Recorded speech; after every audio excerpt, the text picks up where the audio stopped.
Kwemera Yesu weruye kandi nta bwoba. Nuko abantu bageze ku bihumbi n'ibihumbi barakorana ndetse barabyigana. Yesu abanza kubwira abigishwa be ati: mwirinde umusemburo w'abafarisayi. Ashaka kuvuga uburyarya bwabo. Arongera ati: nta kintu gihishe kitazagaragara, nta n'igihishiriwe kitazamenyekana. Kuko ibyo mwavugiye mu mwijima bizumvikana ku mugaragaro, n'ibyo mwavugiye ahiherereye mwongorera bizatangarizwa ahirengeye. Mwe nshuti zanjye, reka mbabwire, ntimugatinye abica umubiri, nyuma ntibagire ikindi bashobora kuwutwara. Ahubwo reka mbabwire, uwo mukwiye gutinya, mutinye umara kwica agashobora no kubaroha mu nyenga y'umuriro. Koko ndabibabwiye, uwo nguwo muzajye mumutinya. Mbese ibishwi bitanu ntibigura uduceri tubiri? Nyamara nta na kimwe muri byo Imana yibagirwa. Mwebweho ndetse n'imisatsi yose yo ku mutwe wanyu irabaze. Ntimugatinye rero, murushije agaciro ibishwi byinshi. Ndabibabwiye, umuntu wese uzanyemera mu maso y'abantu, Umwana w'umuntu nawe azamwemera imbere y'abamarayika b'Imana. Naho uzanyihakana mu maso y'abantu, nawe azamwihakana imbere y'abamarayika b'Imana. Kandi nihagira uvuga Umwana w'umuntu nabi, azagirirwa imbabazi, ariko natuka Roho Mutagatifu ntazagirirwa imbabazi. Mu gihe bazabajyana mu masengero imbere y'abacamanza n'abategetsi, ntimuzibaze uko muziburanira n'amagambo muzavuga, kuko icyo gihe Roho Mutagatifu ari we uzababwiriza icyo mukwiriye kuvuga. Nuko umwe muri rubanda abwira Yesu ati: Mwigisha, mbwirira umuvandimwe wanjye tugabane umurage wacu. Ariko we aramusubiza ati: wa muntu we, ninde wangize umucamanza wanyu cyangwa ngo mbagabanye ibyanyu? Yungamo ati: muramenye. Mwirinde kugira irari ry'ibintu, kuko naho umuntu yavuga ibintu byinshi bite, ntabwo ari byo byamubeshaho. Nuko abacira uyu mugani ati: habayeho umuntu w'umukungu wari wejeje imyaka myinshi, aribaza ati: ndagira nte? Twari ntaho mfite mpunika imyaka yanjye. Nuko aribwira ati: dore uko ngiye kubigenza. Ndasenya ibigega mfite nubake ibindi bibiruta, munike ingano zanjye n'ibindi bintu byanjye byose, maze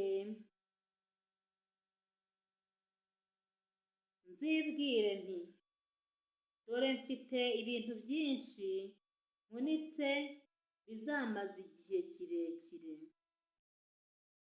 Ubu ngiye kuruhuka ndye nywe ndabagire. Ariko Imana iramubwira iti wa kiburabwenge we, muri iri joro uri bunyagwe ubuzima bwawe, ubwo se ibyo wahunitse bizaba ibyande? Nguko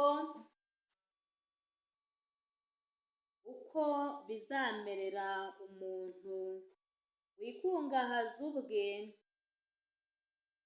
aho guharanira ubukungu buva ku Mana.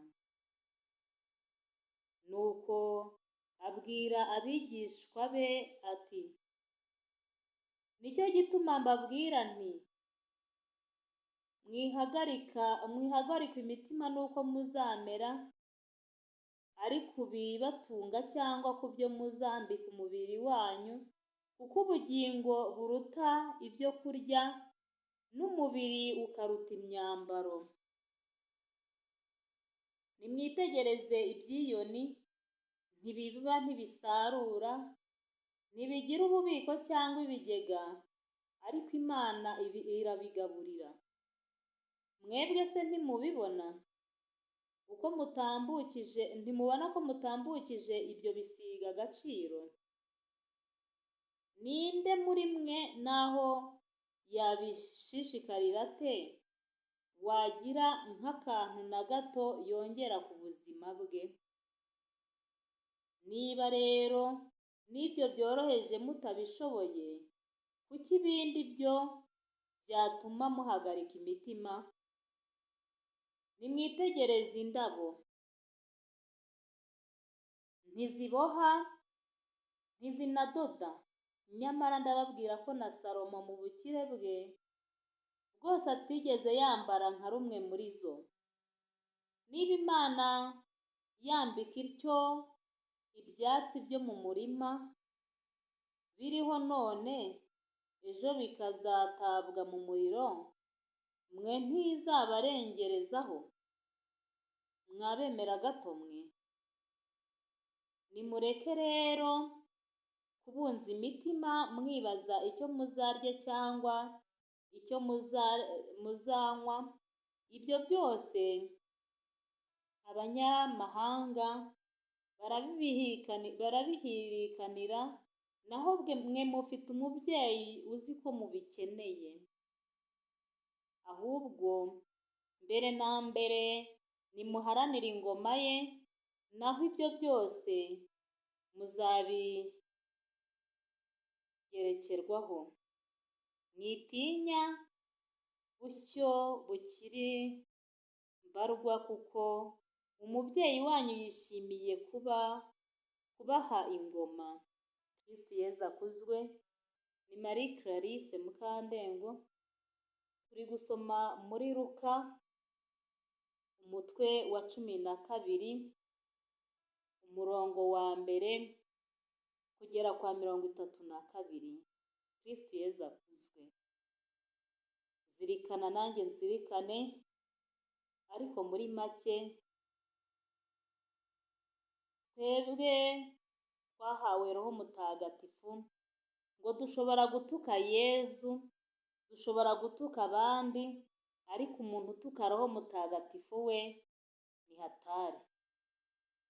Ngo icyo gihe Roho Mutagatifu niwe uzababwiriza icyo gukora. Aho uzajya hose Roho Mutagatifu niwe uzagira icyo akubwira. Icyo uzakora cyose Roho Mutagatifu niwe uzagira icyo akubwira. Ariko ngo nutuka Roho Mutagatifu ntuzigera uhabwa imbabazi. Kristo Yezu akuzwe. Ibaze rero niba uvuze ngo Roho Mutagatifu arakavumwa cyangwa arakaba ikivumwe, ukamutuka ntubabarirwe. Kandi wenda ushobora gutuka Imana nta kibazo, ugatuka Yezu nta kibazo, ariko wagera kuri roho mutagatifu, roho ukurimo, ngo numutuka nta mbabazi. Kristo Yezu akuzwe. Tureke gushavuza roho mutagatifu rero, tumwemerere atuyobore, tureke kwiyobora, tureke kuba abanyamubiri, tube abayoborwa na roho mutagatifu. Kristo Yezu akuzwe. Abayoborwa na roho mutagatifu nibo bana b'Imana.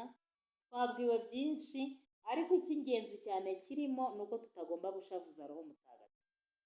Kristo Yezu akuzwe. Roho mutagatifu arakomeye. Roho mutagatifu niwe utumurikira igihe cyose.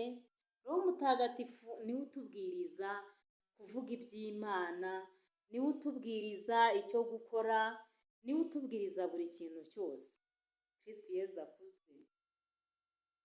Dufite ingabire zinyuranye, ariko zose n'iza Roho umwe, uzigaba uko yazigennye, ngo zikomeze kutuvugurura, tukuririmure Imana koko, tukumvire tutagushavuza, wakwirakwije ivugururwa hose, singizwa komeza uvugurure hose.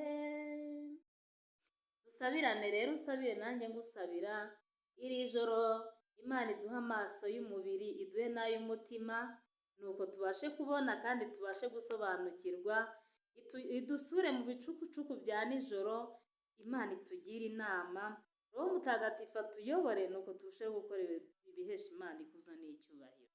Dusabirane rero.